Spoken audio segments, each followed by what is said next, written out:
You were a part of the original workshop cast for Come From Away, which inspired you to create your own projects. What was it about that particular experience that reinforced your passion for writing and directing?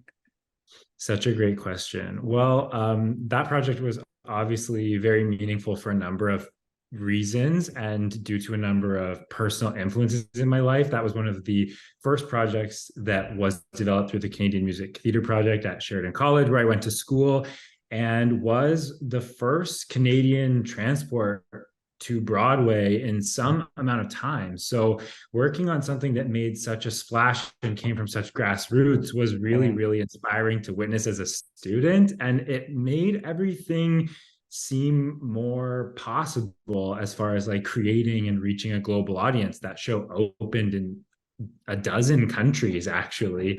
I think it was even translated into different languages. So as far as reach, that's about as big as you can go. Yeah. Your short film More Together is making its world premiere at the Orlando Film Festival. Can you tell us about it and the inspiration behind it?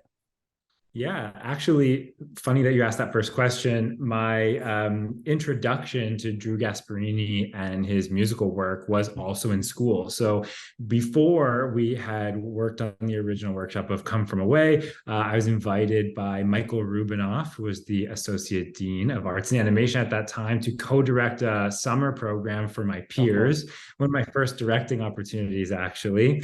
And we worked on material that was from up and coming composers and lyricists, whether they were Canadian or American. And part of that initiative was to reach out to those artists and connect with them and let them know that we were inspired by their work. And the Tom and Lucy story, particularly Pinch Me, Dear Tom and Dear Lucy, were all musical moments in that cabaret that we ended up landing on. So that was my introduction to their story, and that was in 2012.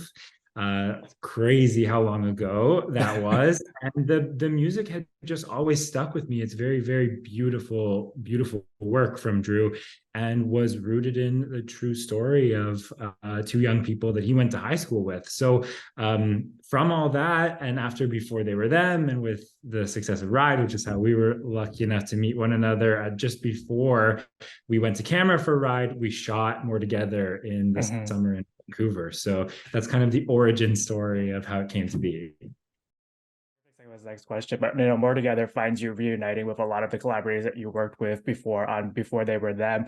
How have you been able to push each other as artists and storytellers throughout the years, and how helpful is having that innate trust as you headed into this longer form project? Totally necessary to the process. And I say that because I haven't really had to work beyond that capacity. As far as being a creator, we got very fortunate with bringing together a collective of really driven young people. That's myself, my now fiance, Nicholas Latravers, Curtis Brown, and Allison Almeida, who are all doing really bold projects in their own right. But we came together on that little short. And then through the early days of the pandemic, also developed a project that's still in development and expanding as we speak.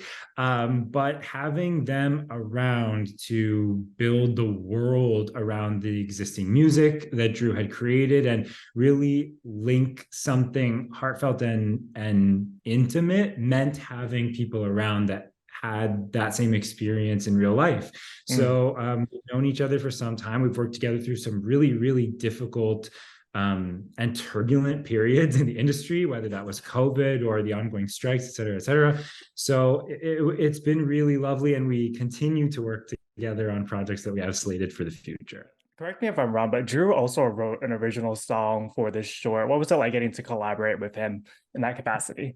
That's so funny. You're reminding me of things I've almost forgotten now because how long ago we worked on them. But a testament to how good you are. Your work. The song is called "Right for Us." I will tease that for anyone that's listening or reading. I guess gobsmacked is sort of the word that comes to mind. That sounds a little bit cliche, but to go from someone that you admire so much as to be working on their original compositions in college when any work on stage or screen was just such a distant idea. Like I was so new to the industry as a whole, and particularly to heavy hitters that were doing what I'm hoping to do now. So Mm.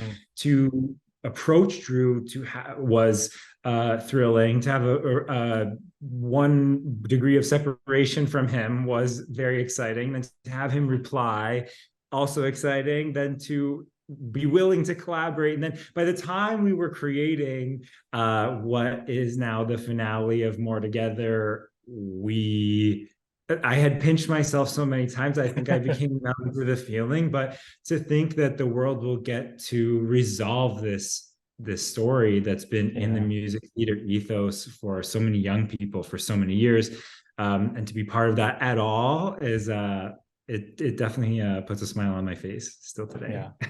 You did a fantastic job with the short film. And you also have two extraordinary leads at the center of it who not only have to sing and act, but they play with the comedic and dramatic beats so effortlessly. What was that casting process like finding your Tom and your Lucy?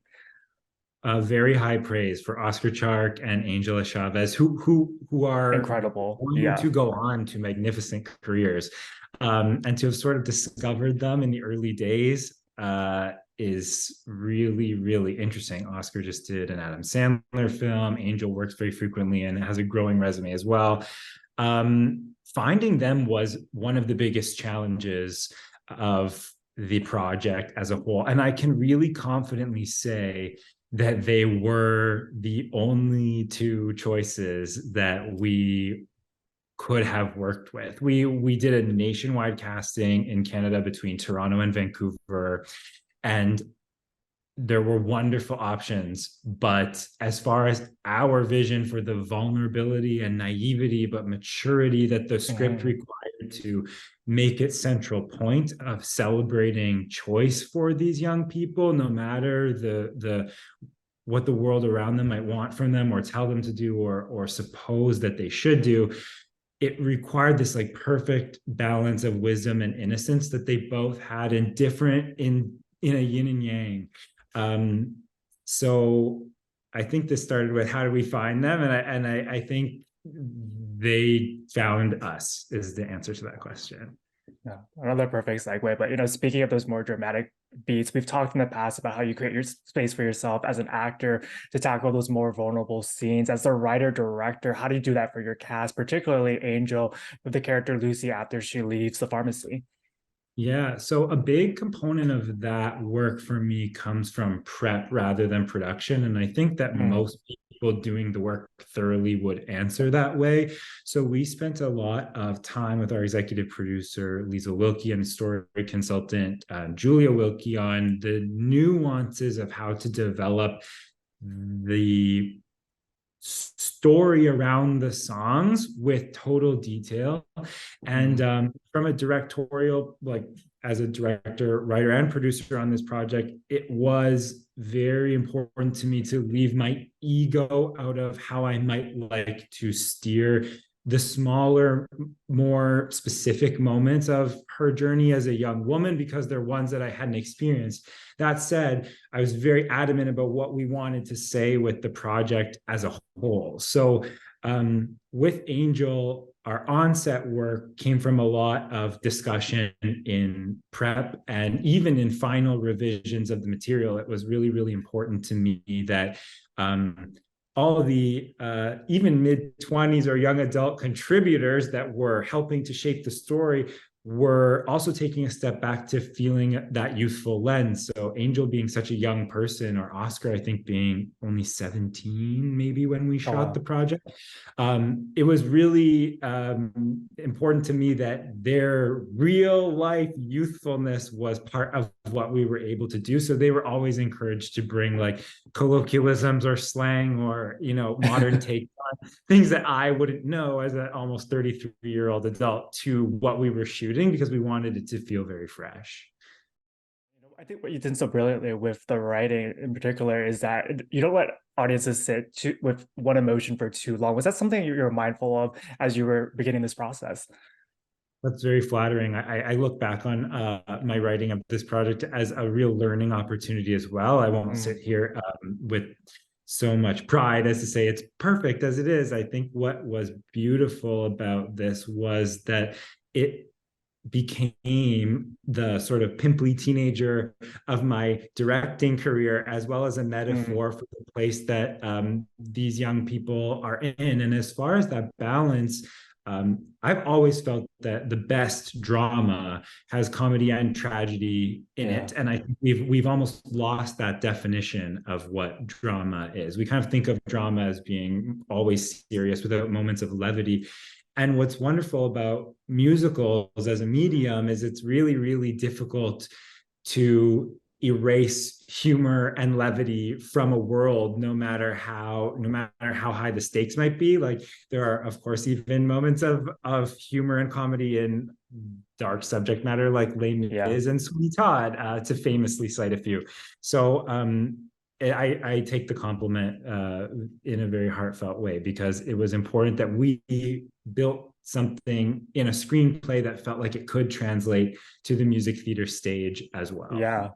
It definitely can. And one of the beautiful things about making an independent project is that everybody's there for the right reason and everybody's pitching. And we see you make a little cameo in the film as well. Was that initially written into the script? What was it like getting to wear all your different hats for that scene in particular? Yeah, it's milliseconds that I am there and not credited purposely. No, we did that was actually fallen through casting in such a small SOC Mm. blip. But I went into principal photography knowing that it would be lovely to make a cameo, but feeling that it would maybe just be one too many hats for something where we were taking on so much. We shot 40 minutes of musical material in 5 shoot days, Oh, wow. which I do have to note, because that is what I feel I can boast about, that we set out with such a strongly storyboarded and shot listed project that we were able to accomplish that at all on a modest budget of about 65,000 US dollars, which again I think shows very well in the finished product. But no, the cameo happened because our the fellow that was attached to do that small bit wasn't able to make it in the very last minute, and so on went that graffiti jacket, and you'll catch me if you don't blink. Yeah, the cinematography is beautiful in this film. Adam And Griffiths is wonderful. He worked with us. He's, again, not part of the producing family we discussed earlier, but very much part of the Day by Day Pictures family. mhm. Adam shot before they were them as well, and responsible for the warm welcome that project received, because it did look so iconically musical, and it was a no-brainer to bring him back on for this project, and we hope to be working with him again on our slated projects. Yeah, you got to bring this dream team back together. We've also talked about the importance of representation. And one of the most exciting things about emerging voices like yourself is that these opportunities are getting created. And Angel, one of your stars, shared on social media that growing up, her art teacher said she told her art teacher she could never be a lead because of her ethnicity, but here she is. How much does that motivate you to continue to write and push this industry forward in the right way? It's a really fascinating question, because it's been such a loaded gun for some time. Angel will love that you found that little anecdote, because it was one that she shared with me early days in the creative process.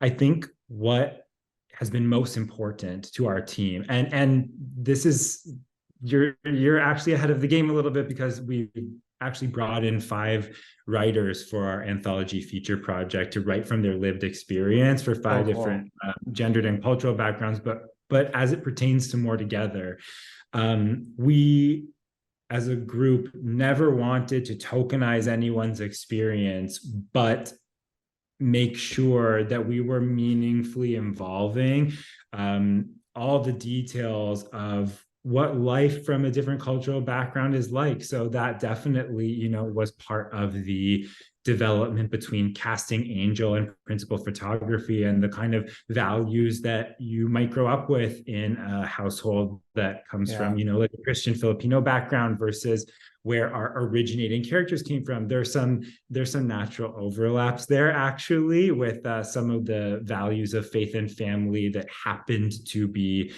shared between Angel's experience and the young woman who gave inspiration to the original Lucy character. But in that process, what's equally fascinating is that Angel, we never set out with a mandate to visibly diversify the project in the way that we eventually did, which I think is even cooler. Like Yeah. we knew we wanted to make sure that we were fairly representative, but we didn't know who we would find, and that we were going to have to build a world around a very, very strong Lucy, whoever that was. And Angel was just leaps and bounds ahead of any of her competitors. And I'm sorry if anyone's watching that audition for the project, but Angel was actually, it happened by total fluke that she was in Toronto, but planning to maybe visit the West Coast, and submitted a tape before she knew that the dates weren't going to align. And then we made sure that they did, so that she could come on board on the project. So it's most exciting to me that we were able to hold those values without impressing them falsely Yeah. on the project, that we Yeah. were able to authentically fold them into the story. That's what I think is coolest about Angel leading this project. And I think um, I just think a lot of young girls will respond to her telling of this Yeah. story and her embodiment of that character. It's really, really vulnerable and honest Yeah. by my measure. Definitely. Your two leads are absolutely incredible, and their chemistry is so magnetic off the screen. Was there a moment when you were filming that you realized they had the dynamic necessary to bring Tom and Lucy to life? That's, you know, no, yeah, and I say that because we moved so quickly. We moved so quickly, and we were ready to move quickly. And then I found out about Ride, and that I would be Mm. starting work actually the day after we were scheduled to wrap. So this is why I love interviewing with you, because you remind me of some of the things I should really be more grateful for than I already am. But no, I think we didn't even really get to chemistry test them before they were offered the job, because Angel was on a completely different Mm. coast. So they met one another in the recording studio. They were very much going to be working opposite each other, regardless of how well their chemistry translated. So in those hours that we had together to work in the studio and get the songs in the on lock, they just sort of hit it off and had this perfect, you know, awkward compatibility at Yeah. first that grew into a respect for each other. And obviously they both deeply care about the music theater medium. So I guess no, I'm not thinking until now about how lucky we really got with that because of the timing. Like you're just saying, filmmaking is one of the most rewarding experiences, but it does come with its own challenges. And you've shared on social media that it's really about enjoying the journey. And when you look back at this experience, what will you remember most? The first thing that comes to mind is just the guts to think that we could. And I say Mm. that not to flatter ourselves, but because it's moving to remember that, Curtis and I, who are now producing on this project, we met as friends in college in 2010, and had our own highs and lows. My to be husband is producing on this project with me, and when we began our journey together, neither of my on-screen directing credits were in the near future. I was directing summer stock theater at the time and struggling to get an acting opportunity. And I think what all of it makes me think is that the dream that was but a glimmer at the time that I was first introduced to this material has become such a sparkling entity because of so many people's belief in not just me, but in themselves and their art. Mm. Everyone that came on board to do costumes or scenery or work in the camera team or um, any of our creative departments, all those people had to believe in themselves from, that day in 2010 when Kurt and I were introduced to Drew Gasparini's music. So, because of that, I think the biggest thing that's been left with me is just the dreams I have now for the future can become as real as more together if I'm brave enough to pursue them. And for anyone that's listening, I feel the same way about their dreams. It's all doable with time and a little elbow grease.